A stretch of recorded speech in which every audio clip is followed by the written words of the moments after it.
Hey everybody. In this video, we're going to be talking about Stephen King's 2006 novel, Lisey's Story. We'll be showing you the points to look for when trying to identify first US and first UK editions of the novel, as well as provide thoughts on the work itself.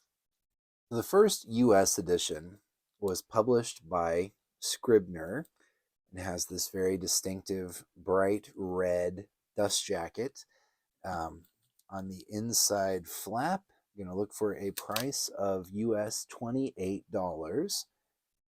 And on the copyright page, another handy dandy number line that includes the number 1. Pretty hard to miss that. There's a cutout on the front of the jacket, and my jacket is wrapped in Mylar, so it adds this kind of strange effect with the paper backing there.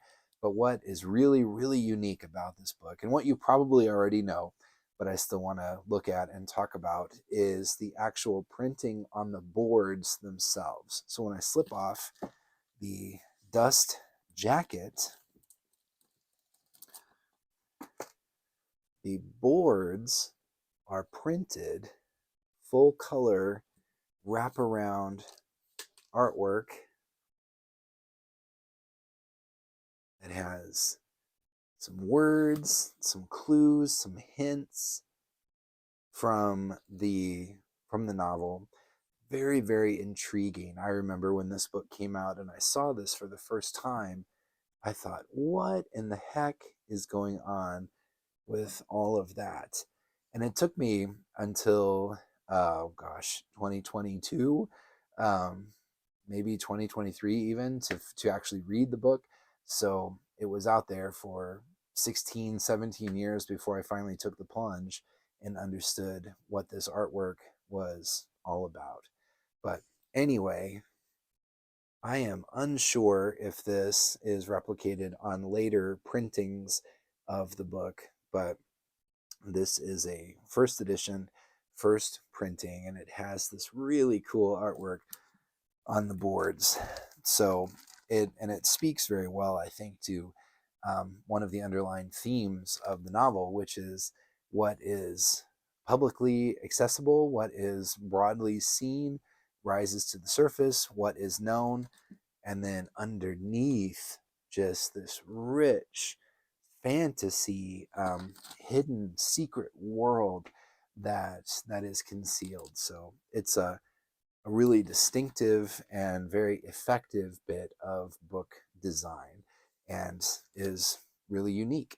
But there you have it, the first US trade hardcover edition of Lisey's Story.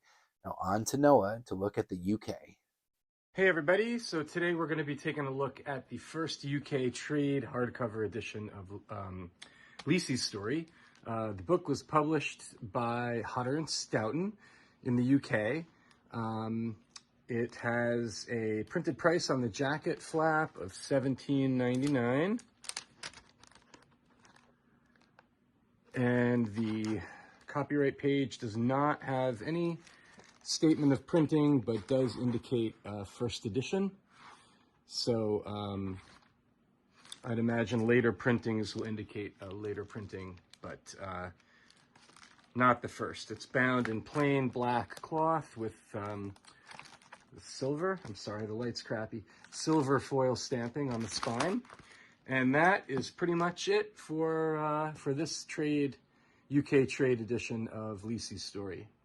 Thanks for checking it out. Thanks, as always, to Noah for showing yet another awesome UK edition. Really a big help for making these videos what they are.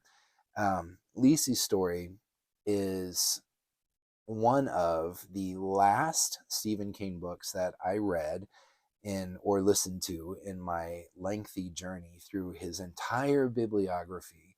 I had started it several years ago, and I realized that it had a bit of a different tone to it. I found it kind of hard to get into, and so I set it aside, and I didn't come back to it until almost the very end, and I was almost kind of dreading it.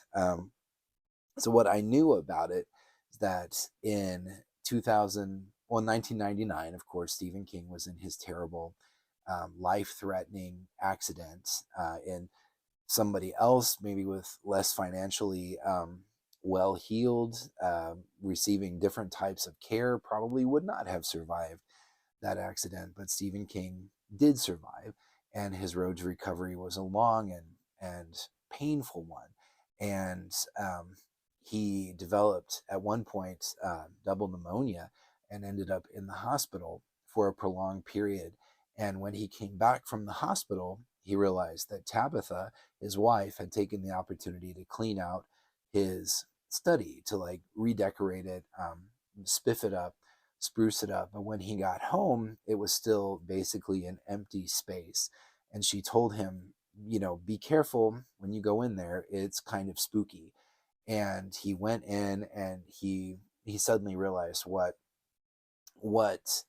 what it would be like for the rest of his family and his wife in particular when he was no longer here. And that was sort of the genesis for Lisey's story. And I think um, it also owes something to Stephen King. In 2003, it was a very interesting, very controversial decision to give him the award for the distinguished contribution to American letters. If you've not heard the recording of his acceptance speech, it's brilliant, it's wonderful. He pays tribute to Tabitha and lays all of his success and everything he's accomplished at her feet. It's really a touching and moving thing that you can look up, and I highly encourage you to do so. It was a controversial decision, obviously, because Stephen King is mainstream, Stephen King is popular, and there's a certain class of literary critic that just bristled at the idea that such a distinguished award should be given to such a popular hack as Stephen King. And there's this theme in his speech of how things, you know, it's okay that things are popular. And there's a lot of brilliant authors that have devoted themselves to popular fiction. And there's a whole segment of the literary community that just turns up their noses and misses out on all of that. So Stephen King, it was quintessential Stephen King, his speech. But when I finally buckled down and read Lisey's story, I couldn't help but pick up on, so he gets this award.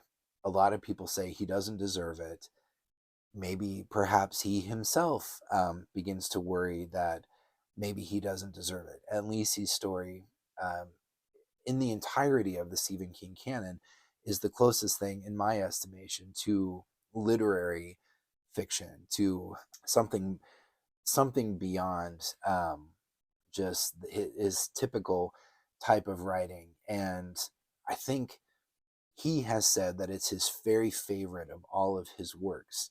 And I think that's great. But to me, I found it to be overwrought, somewhat overwritten, and I'm sorry to say, but pretentious. It had some fantastic set pieces, some brilliant writing, some really cool images, and some things that linger in the mind. It's a good work, and I'm glad that I read it, and glad that I experienced it. But it just comes across as Stephen King to me. I mean, arguably, debatably, to me, it comes across like Stephen King trying to prove his literary merit, his literary credentials to all the people who didn't find him deserving of winning that distinguished award about 3 years before Lisey's story was finally published. There's, at its heart, it's a really interesting story, and it reminded me a bit of Finders Keepers. There's elements of that from the Bill Hodges trilogy, but the Bill Hodges trilogy is much more straightforward, much more hard boiled, and Lisey's story has elements of that, but also just dives into this rich, mental fantasy sort of reality world that bubbles beneath the surface of a long-term marriage. And Stephen King has a lot of really interesting things to say about that, speaking from his personal experience. But I just, it's rare. Stephen King's writing style usually is so invisible to me. It's like he opens a door and you walk through, and then next thing you know, you're on your way. You're on your way down the path in the story. And his style is so invisible that it's like he has no style at all. It's just, it's all about leading you through this experience. But in Lisey's story, I felt like it suffers from the weight of Stephen King trying to flex certain muscles almost self-consciously. So while it is his favorite, it is definitely not one of my favorites. I respect it. It has some interesting things to say. It has some really cool elements and scenes and sections of the work, but overall, it just was not one of my favorites, and it was one that one of the only ones, perhaps maybe there's been a couple others. Roadwork comes to mind, the Bachman book, where I kind of had to force myself, like, okay, nope, I'm doing it. I'm not giving up on this book. I'm going to finish it. Lisey's story was on a very, very short list of Stephen King books that I kind of had to push myself to get through just because I was on my way through his entire bibliography. So I know that it is probably a lot of your favorites. Maybe you love it. I would love to hear your thoughts. I would love to know what you think of Lisey's story. Is it your favorite? Tell me why. Leave that in the comments. I'm always curious because I don't know, sometimes as a constant reader, I feel a sense of guilt almost when I don't love something that Stephen King has written, because I guess I have this idea that I should love everything that he's written because he's my favorite author. But I'm always curious to hear other perspectives. So let me know in the comments what you thought of Lisey's story. As a total aside, based on a comment from a video that I received some time back, I have purchased a uh, microphone, and this is my first video using the microphone. I'm sort of on the fence. I recognize that the videos that I've made up to this point all have ambient background noise, and I get how that might be distracting. I'm a little worried that the microphone makes things sound too artificially like claustrophobic, but I'm going to produce this video. I'm going to post it. Let me know what you think about the sound quality of this video. I think there are things I can do to make the room less noisy. I don't know if the microphone will be something that I stick with, but it could just be something that I need to get used to. But let me know what you think about the microphone and the sound quality and just anything else going on, anything else that's on your mind. It is, I do produce videos well in advance, but it is now officially 2024. I don't have much of a buffer in videos, so it's going to be just a week or two before this video is live on YouTube. So to all of you, happy new year, happy 2024, and take care. And until next time, I will talk to you later. Bye.